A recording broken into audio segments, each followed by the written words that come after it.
आज माननीय उच्च न्यायालय ने सीपीएस मामले पे जो इसका बहुत देर से सब बेसब्री से इंतजार कर रहे थे, उस पर फैसला सुना दिया है तथा जैसा विमलांशु राय की जजमेंट में असम सुप्रीम कोर्ट ने कहा था कि असम में जो चीफ पार्लियामेंट्री सेक्रेटरीज और पार्लियामेंट्री सेक्रेटरीज बनाए गए थे वो वैध नहीं थे, उसी प्रकार हिमाचल प्रदेश में भी उसी तर्ज पर, उसी जजमेंट के आधार पर आज उच्च न्यायालय ने घोषित किया है, ये डिक्लेयर किया है कि चीफ पार्लियामेंट्री सेक्रेटरीज और पार्लियामेंट्री सेक्रेटरीज एक्ट जो 2006 में हिमाचल प्रदेश में बना था वो वैध नहीं है।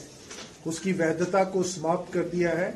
जैसे ही कानून की वैधता समाप्त हुई तो जो चीफ पार्लियामेंट्री सेक्रेटरीज और पार्लियामेंट्री सेक्रेटरीज पद क्रिएट किए गए थे, बनाए गए थे पोस्ट, वो भी समाप्त हो गए हैं। तो इसलिए न्यायालय ने कहा है कि क्योंकि वो पद समाप्त हो गए हैं इसलिए उन्हें एकदम से उनके पद से हटा दिया जाए तथा जो भी सुविधाएं चीफ पार्लियामेंट्री सेक्रेटरीज और पार्लियामेंट्री सेक्रेटरीज को मिल रही थी उन सुविधाओं को वापस ले लिया जाए। इस संदर्भ में न्यायालय ने अपने आदेश में ये भी कहा है कि एडवोकेट जनरल स्टेट को सूचित करेगा और हमने इस संदर्भ में स्टेट के उपयुक्त अधिकारी को सूचित कर दिया है।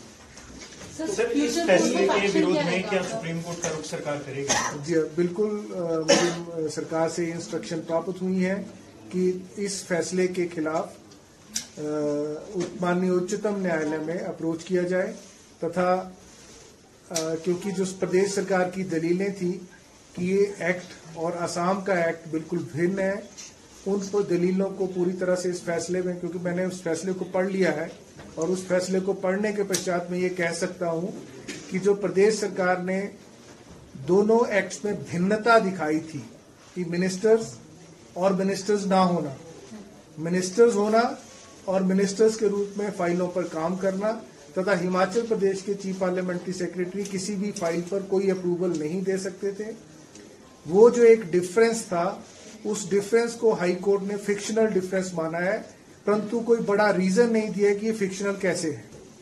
जबकि असम में जो मिनिस्टर्स थे वो मिनिस्टर्स की पावर्स को एक्सरसाइज करते हुए सब प्रकार के कार्य करते थे।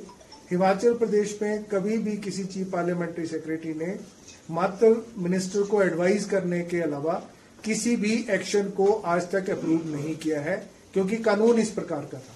तो क्या ये एमएलए अनसीट भी होगी, इस बारे में कोई कुछ कोर्ट ने कहा है क्या? देखिए, वो एक अलग प्रक्रिया है। भारतीय संविधान में ही वो प्रक्रिया निहित है जिसमें माननीय राज्यपाल महोदय, इलेक्शन कमीशन ऑफ इंडिया जैसी संस्थाएं इन्वॉल्व हैं। तो इस स्टेज पर मैं ऐसी कोई बात कहना नहीं चाहूंगा, लेकिन वो न्यायालय के हाथ में नहीं था कि वो इस पर फैसला दे पाते। वो एक निहित प्रक्रिया के तहत माननीय राज्यपाल महोदय और उसमें उन लोगों को सुनवाई का मौका दिया जाना है। सुनवाई के मौका दिए जाने के पश्चात उन लोगों के साथ आगे के सारे कार्यवाही होनी है। परंतु मैं ये अभी कह रहा हूं कि हम बहुत जल्द माननीय उच्चतम न्यायालय में एसएलपी दायर करने जा रहे हैं और शीघ्र ही उस मामले में सुनवाई के लिए भी हम माननीय उच्चतम न्यायालय से अनुरोध करने जा रहे हैं। अनूप जी, सवाल ये है कि जो 2006 का जो एक्ट था जिसका आपने हवाला दिया बार बार, और उसके बाद 2006 के बाद जो भी सरकारें रही, चाहे वो बीजेपी की सरकार रही, उसमें भी नियुक्तियां होती रही जी, उस चीज को कोर्ट ने कैसे कंसीडर? देखिए, उस चीज पे कोर्ट ने कोई टिप्पणी नहीं की। हमने कहा था कि जो सतपाल सिंह सत्ती पिटिशनर हैं वो भी सीपीएस रह चुके हैं, उनके साथ सुखराम चौधरी जी सीपीएस रह चुके हैं। और हमने ये भी कहा था कि एक्ट जो था वो यूनानिमसली विधानसभा में पारित किया गया था, परंतु इन मुद्दों पे माननीय उच्च न्यायालय ने ज्यादा कोई रीजनिंग नहीं दी है।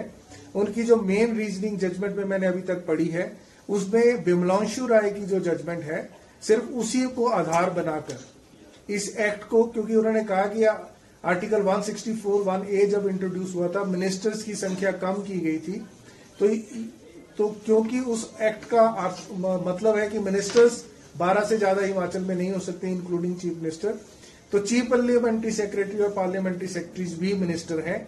इस कारण वो भी इस पद को ग्रहण नहीं कर सकते, क्योंकि आर्टिकल 164(1)A के अंतर्गत प्रदेश सरकार को या किसी भी विधानसभा को ऐसा कानून बनाने का अधिकार नहीं है। और सर क्या इसमें ऑफिस ऑफ प्रॉफिट का भी जिक्र हुआ है, क्योंकि बार बार देखिए वो ऑफिस ऑफ प्रॉफिट पे ना तो आर्ग्यूमेंट्स हुए थे, ना उस पे प्रेयर्स थी, ना ही उस पे ज्यादा, लेकिन उन्होंने जाते जाते एक पासिंग रेफरेंस जरूर जजमेंट में लिखा है कि उसका भी कोई कॉन्सिक्वेंसेज होगा तो वो फॉलो किया जाएगा। तो मैं जैसे कह रहा हूं कि संविधान के अनुसार ही अगले फैसले होंगे। जो संविधान में निहित है, जो प्रक्रिया निहित है, वो प्रक्रिया हर किसी को अपनानी ही पड़ती है। तो उस प्रक्रिया के अनुसार ही अब अगली कार्रवाई होगी, परंतु प्रदेश सरकार इसको चुनौती देगी वो तय है। सर, सरकारी सुविधाएं तत्काल प्रभाव से छोड़ने के जो आदेश हुए हैं, क्या रिकवरी की भी बात हुई है? नहीं, मुझे नहीं लगता। मैंने जो जजमेंट पढ़ी है उसमें किसी प्रकार से कोई रिकवरी के बारे में कोई इश्यू नहीं है और ना ही इस प्रकार की कोई बात है। पूर्व में भी जब चीफ पार्लियामेंट्री सेक्रेटरी और पार्लियामेंट्री सेक्रेटरी हटाए गए थे कि क्योंकि कोई पावर नहीं है, तो मैं आपको ये बताना चाहता हूं कि भारतीय जनता पार्टी ने तत्कालीन गवर्नर साहब को अप्रोच किया था। गवर्नर साहब ने तत्कालीन इलेक्शन कमीशन ऑफ इंडिया को अप्रोच किया था और इलेक्शन कमीशन ऑफ इंडिया ने स्पष्ट कहा था कि ये जो डिस्क्वालिफिकेशन है वो विधायक डिस्क्वालिफिकेशन नहीं होंगे। वो फैसला मेरे पास पड़ा है, आप लोग चाहें तो कभी भी मैं उस फैसले को उपलब्ध करवा सकता हूं। तो वो फैसला स्ट्रिक्टो सेंसो डिट्टो इस फैसले पर भी अप्लाई होगा कि अगर एक्ट में इनको बचाव था तो वो बचाव जारी रहेगा, परंतु उच्च न्यायालय ने कुछ इस संदर्भ में टिप्पणियां की हैं। उन टिप्पणियों के गहन अध्ययन के पश्चात ही मैं आगे बयान इस बारे में दे सकता हूं। Sir, now they are CPS or they are not CPS. Now they are Once not there CPS. is a pronouncement, Okay. unless that pronouncement is stayed by the apex court, Honorable Supreme Court, nobody can hold the post of CPS because there is no legal valid post of CPS. Sir, supreme court में चुनौती कब तक दे दी जाएगी? कितने दिनों का समय आप मानकर चल रहे हैं कि सरकार इतने दिन तक सुप्रीम कोर्ट? मुझे लगता है कि शीघ्र ही, क्योंकि सरकार भी चुनौती देगी और CPS लोग भी चुनौती देंगे सारे, तो मुझे लगता है कि जल्द से जल्द ही ये निर्धारित हो जाएगा। विद इन ए वीक ये सारी प्रक्रिया मुझे लगता है कि संभव है। बाकी अभी निर्भर करता है कि फैसला कितनी जल्दी लिया जाता है, लेकिन CPS और उनसे जो मेरी बात हुई तो उन्होंने कहा है कि हम जल्द से जल्द इस फैसले को चुनौती देना चाहिए। धन्यवाद।